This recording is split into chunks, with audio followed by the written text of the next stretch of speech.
Hi guys, your most welcome to your channel. This is Asif Ali. बच्चों, हमने almost class 11 के 2 chapter starting में complete कर लिए। आज की जो क्लास में हमारी चैप्टर की शुरुआत होने वाली है उसका नाम है थ्योरी बेस ऑफ अकाउंटिंग और यह चैप्टर नंबर 3। काफ़ी इंपॉर्टेंट क्वेश्चन है, मतलब चैप्टर है ये, काफ़ी इंपॉर्टेंट है और इससे रिलेटेड 2 से 3 मार्क्स में क्वेश्चन पूछ लिए जाते हैं। तो इसलिए मैंने सोचा प्रिंसिपल्स से रिलेटेड इसमें बात होने वाली है तो इसको भी साथ साथ निपटाते हुए चलते हैं। तो बच्चों बने रहिएगा वीडियो के एंड तक। So let's get started. सबसे पहला पॉइंट इसके अंदर आता है अकाउंटिंग प्रिंसिपल।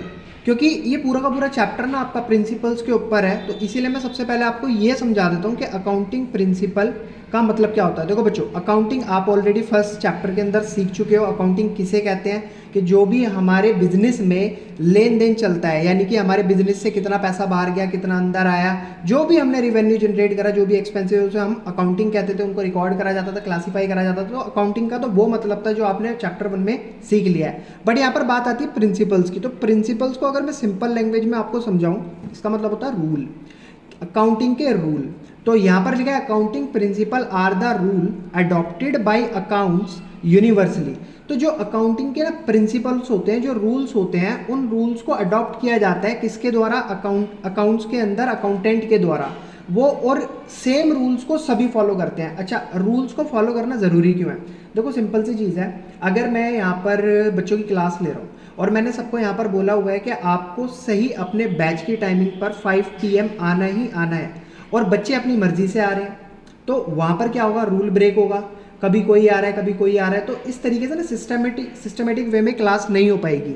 तो रूल का सिंपल सा मतलब ये होता है जिसको यूनिवर्सली सब अडॉप्ट करें, सब उसी रूल को फॉलो करें, जिससे कि हमारा काम सिंपल हो सके और सिस्टमेटिक वे में रह सके। इसीलिए अकाउंटिंग के रूल्स को भी इसीलिए सब यूनिवर्सली अकाउंटेंट जो भी रूल बनाए गए हैं उसी तरीके से फॉलो करते हैं। दे आर द नॉर्म्स, ये नॉर्म्स होते हैं, और the rules which are followed by accounting transactions. और ये सारे के सारे रूल्स कहाँ पर हम फॉलो कर रहे हैं? अकाउंटिंग ट्रांजैक्शंस के अंदर। क्लियर है पॉइंट? सेकंड, अकाउंटिंग प्रिंसिपल को 2 पार्ट में डिवाइड करा गया है बच्चों। पहला है अकाउंटिंग कॉन्सेप्ट और दूसरा है अकाउंटिंग कन्वेंशन। अगर इन दोनों पॉइंट्स को आपने अच्छे से समझ लिया, मतलब पूरे चैप्टर के अंदर यही 2 पॉइंट्स हैं और इनके बारे में भी आपको बताऊंगा। अकाउंटिंग कॉन्सेप्ट के अंदर 3 पॉइंट हैं, जो 3 प्रिंसिपल्स आपको बहुत अच्छे तरीके से समझने हैं और बहुत बढ़िया तरीके से ध्यान में रखने हैं। और अकाउंटिंग कन्वेंशंस 12 हैं, ये भी आपको बहुत फर्स्ट क्लास तरीके से अपने माइंड के अंदर सेट कर लेने हैं, क्योंकि जब क्वेश्चन आएगा तो आप फटाफट से पटर पटर आंसर दे दोगे। तो बच्चों मैं ये 2 कॉन्सेप्ट, मतलब कॉन्सेप्ट और कन्वेंशन एक्सप्लेन कर दूंगा और पूरा का पूरा चैप्टर हमारा कंप्लीट हो जाएगा। बट आज की क्लास में तो हमारा सिर्फ यही होने वाला है। मैं आपको सिर्फ इसका मतलब बताऊंगा और ये कॉन्सेप्ट और कन्वेंशन क्या होते हैं इसके बारे में हम जानेंगे। तो अब देखते हैं अकाउंटिंग कॉन्सेप्ट क्या है। These are basic assumptions. Assumption का मतलब क्या होता है बच्चों? ये तो सभी आपको पता होगा। अजम्पशन का मतलब होता है किसी चीज को सोचना, एज्यूम करना। और fundamental accounting assumption which every accountant assume to be followed by the business. तो इस पूरे पॉइंट का मतलब, इस पॉइंट का सिंपल मतलब है कि अकाउंटिंग कॉन्सेप्ट एक ऐसी बेसिक अजम्पशन है, ऐसे फंडामेंटल है जो अकाउंटिंग के अंदर हम एज्यूम करते हैं, मानते हैं, और हर अकाउंटेंट इन्हें एज्यूम करके चलता है हर बिजनेस के अंदर। अब मैं ना एग्जांपल के तौर पे बस इसको मतलब समझाने के लिए आपको एक छोटा सा पॉइंट लिख देता हूँ यहाँ पर, कि जब भी कभी आप फ्यूचर में किसी बिजनेस को ओपन करोगे, किसी बिजनेस को खोलोगे, तो आपके मन में ऐसा क्या, कौन सी बात होगी, ऐसा कौन सा कॉमन पॉइंट होगा जो सबके मन में होगा? जब भी कोई बंदा बिजनेस ओपन करता है तो उसके मन में सिंपल सी ये बात होती है कि ये बिजनेस हमेशा चलेगा। कभी भी वो ये नहीं सोचता कि ये बिजनेस को मेरे को साल भर बाद, 2 साल बाद या 3 साल बाद, 5 साल बाद बंद करना पड़ेगा। ऐसा कोई बिजनेसमैन नहीं है जो ये सोचकर बिजनेस को ओपन करे। हर बिजनेसमैन ये सोचता है कि मेरा बिजनेस आज ओपन हुआ है, ये आने वाले 2 साल में इतनी ऊंचाइयों तक जाएगा, इतनी तरक्की हासिल कर लेगा।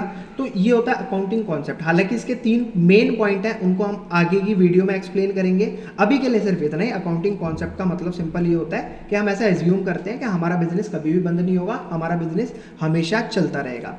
नेक्स्ट पॉइंट आता है बच्चों अकाउंटिंग कन्वेंशन। अकाउंटिंग कन्वेंशन का मतलब, देखो अकाउंटिंग का मतलब आपको पता ही है, कन्वेंशन का शुद्ध हिंदी में मतलब होता है प्रथा, जो पहले से चली आ रही है। तो अकाउंटिंग प्रथा यानी कि अकाउंटिंग कन्वेंशन को जो हमारे पूर्वज यूज करते थे, जिन चीज़ों को हमारे पूर्वज यूज करते आ रहे हैं, उन्हीं को हम अप्लाई करते हैं, उन्हीं को ही हम फॉलो करते हैं। फॉर एग्जाम्पल, अगर मैं आपसे कहूँ कि पुरानी प्रथा क्या चली आ रही है, जैसे हमारे कुछ फेस्टिवल्स होते हैं, जैसे आप आप जैसे कह सकते हो कि होली, दिवाली, ईद, तो इनकी कुछ प्रथाएं हैं। जैसे ईद पर हर कोई नए कपड़े पहनता है, नए कपड़े पहनकर ईद की नमाज़ पढ़ने जाता है, सेवैयाँ खाते हैं, तो पुरानी प्रथा है। और आज भी हम बच्चे क्या होते हैं, आप बच्चे क्या होते हो, उन्हें फॉलो कर रहे हो। जैसे दिवाली, दिवाली पर क्या होता है, जो है नए कपड़े पहनते हैं और मिठाइयाँ वगैरह बांटते हैं, और लक्ष्मी जी की पूजा भी होती है, ठीक है। तो ये क्या पुरानी प्रथा है जो अभी भी चली आ रही है। इसी तरीके से अकाउंटिंग की भी कुछ ऐसी पुरानी प्रथाएं हैं जिसे हर अकाउंटेंट आज भी फॉलो करता है ओवर द ईयर, और पिछले कई सालों से चली आ रही है।